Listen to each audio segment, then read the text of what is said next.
Imagine this. You're at dinner with one of your very best friends and they're telling you about the absolute worst date they've ever been on. And as they're telling you this, your phone starts ringing, your mom is calling you just remembered an assignment that's due tomorrow that you haven't even started, and you did not take meat out of the fridge before you left, so now you don't have anything to cook for lunch tomorrow, so you'll probably have to eat takeout. Does this sound familiar? In today's world, we are so busy, and it's really easy to get lost in translation with not only internal factors going on in our mind, but external factors as well. So, today I want to uncover barriers to help with effective listening and also explore strategies to overcome any barriers that we may encounter as well. So, effective communication is the cornerstone of successful relationships. It involves not only expressing ourselves, but also engaging in the process of learning. This will not only help with our personal relationships, but it will also help with our professional relationships as well. So there are many different skills that will help with our communication, but I have narrowed it down to 3 skills that I found very valuable. And those 3 skills will be silent listening, paraphrasing, and advising. Now, on top of that, to kind of understand how the skills work, I also wanted to touch on 3 barriers. So 3 things that kind of block our communication. Those 3 barriers that I want to touch on are pseudo listening, stage hogging, and interrupting. So pseudo listening is kind of like the scenario that I went over just a moment ago. So it's my friends talking, but in the background, I'm thinking about a million other different things. I'm not really active listening. I'm more so pretending like I'm listening. And that is something that I had to work on. Another thing is stage hogging. Now, this is a barrier that I used to do personally, and I thought that it was a way for me to relate to to a person, but actually it's an ineffective way to communicate. So, for instance, if someone says, "Oh, I just tore my ACL," and they start talking about that, I would say, "Oh, I tore mine too," and kind of offer my experience and kind of how it went for me. In my head, I thought I was relating to that person and connecting with them, when in actuality, I was really taking the attention off of them and onto myself, which is an ineffective way to communicate.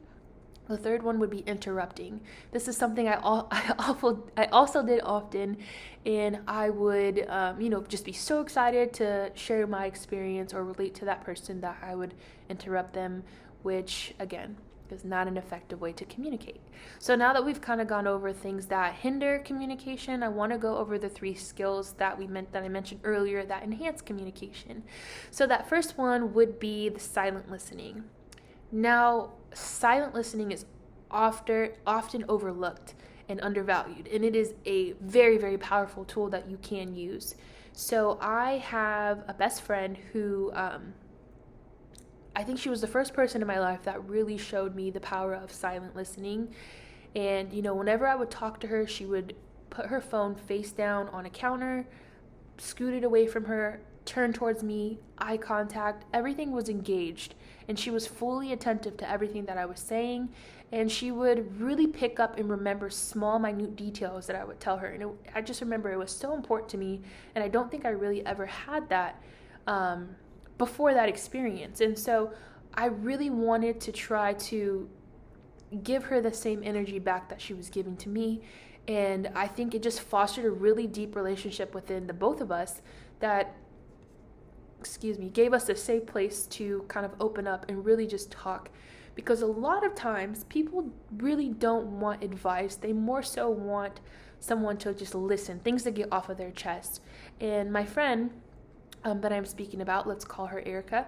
Erica is a very strong-minded person, and most times she's thought about what she's going to do or how she's going to do it before she even talks about it, and she's very articulate. She has recently gone to therapy, and I've told her I was going to incorporate this in my speech as well, so it's fine.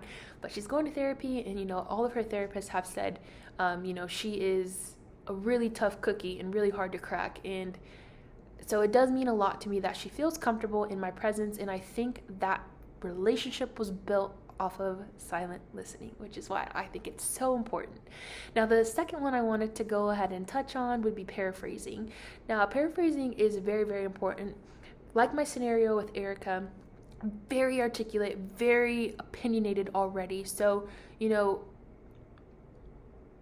Erica analyzes, my friend, for example, she analyzes almost everything that is said. So you just want to make sure that when you're giving advice or you're saying something, you know, you don't want to come off as offensive or any other type of way. So by being able to paraphrase and put it in your own words and check for understanding, you can make sure that you guys are on the same page.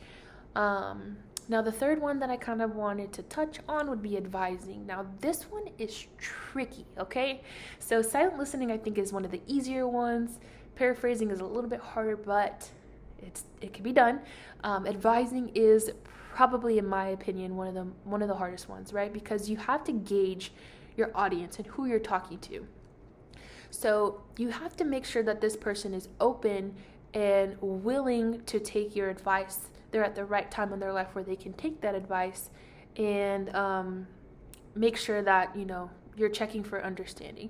So we've all had that one friend that just has a terrible partner and they will not leave their partner. You know, most of us have had, I should say, that one friend. I had a friend and she just kept coming to me and telling me about, you know, her terrible partner and all the things that he or she, they were doing to them. And I would try to give advice, you know, try to offer resources or other outcomes. And it just, you know, she wasn't in that spot yet where she could receive that information. So that's when I would have to go back to the silent listening and just offer a place to vent, a place to feel comfortable enough to tell me what's going on. So advising is tricky because you got to make sure that you're offering options so that the blame can't be placed back on you if things don't go the way that they anticipated. And also you have to make sure that they are in the mindset to accept the information that you're trying to offer. Now, there was a study. Now, with all three of these things here, you want to make sure that you're active listening, right? Active listening is one of the most important things with all three of these skills that I have mentioned. And so I wanted to touch on a study that was done by Teresa Linus on effective communication.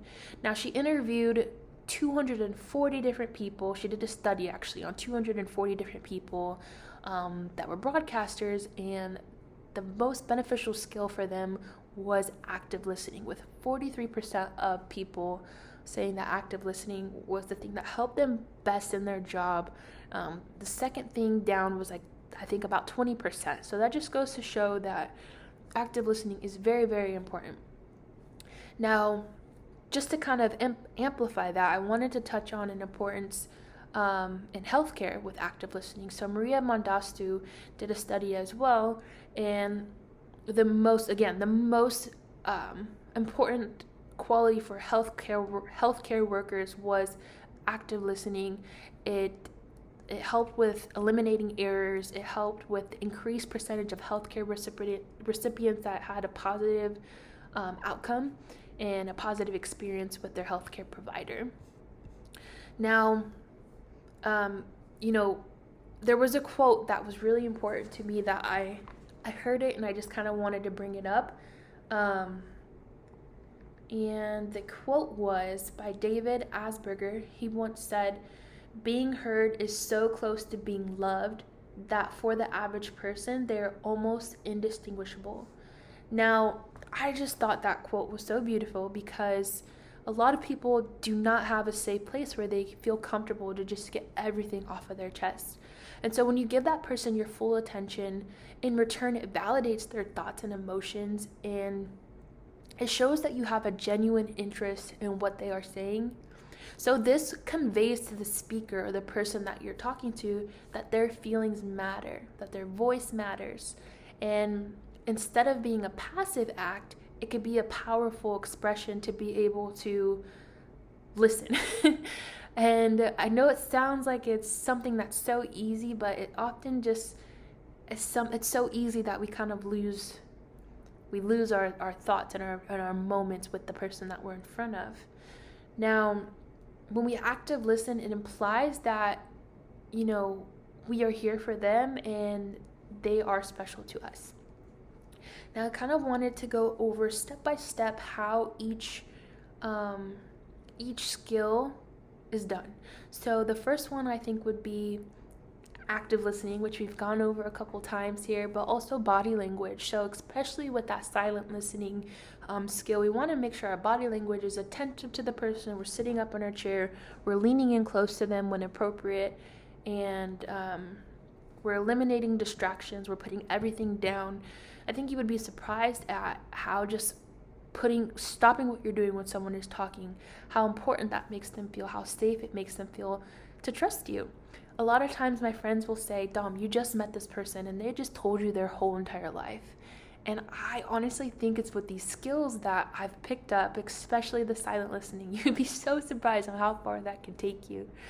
So I kind of wanted to go over incorporating these skills in your day-to-day life. So for example, if your partner came through the door and they're telling you how they had a terrible day and they just had a hard day. For an example, I would probably, what I would say is I would put my phone down, I would stop whatever I'm doing, give them eye contact, look at them. My body language would be attentive. I would probably, since it's my significant other, lean in a little bit so that they feel comfortable, feel like they're engaged, get in proximity to where they can see me and know that they have my full attention. And I would let them get it all off of their chest. So I would implement silent listening. From there, I would check for understanding. So I would probably paraphrase something along the lines of, so what I'm hearing is, so if I get this right, this is what happened. And then at the end of paraphrasing, so X, Y, and Z happened, I would say, did I get that right? So that would allow me to check for perception and see if we're on the same page, if I'm understanding what they're trying to say to me. Now, if appropriate, I would try to advise, give some advice. Probably try to offer guidance or maybe offer different solutions that I think might be beneficial. If appropriate, you have to be careful with that advising one, guys. Remember, but those are some ways that I could implement the skills that I just kind of went over. Now, I also wanted to kind of counter and go over barriers that would hinder that interaction with my partner. So if my partner came home and they were telling me about their hard day and I was pseudo listening and I was on my phone and I wasn't paying attention to anything they're saying, that probably makes them feel even worse than what they did before they walked in. If they came in and I was stage hogging, so they tell me about their worst day ever and I start telling them how my boss sucks too and I had a worst day too, and now, instead of the attention being on them and their feelings and their emotions, now all of the attention is on me. Excuse me. The third one would be interrupting. So they're telling me about their day and I'm like interrupting and asking them if they can clean the bathroom or something random. Again, that probably invalidates their feelings and doesn't, make them feel very good. So those would be 3 barriers that we would try to not do. So we really want to incorporate silent listening, paraphrasing, and advising to enhance our ability to connect and understand others. And I hope those examples kind of help with our communication styles. Now, as we reflect on our skills and the barriers we've explored today, let us remember that communication is not just about the words we say, but about the genuine connections we create as well. And thank you so much for listening.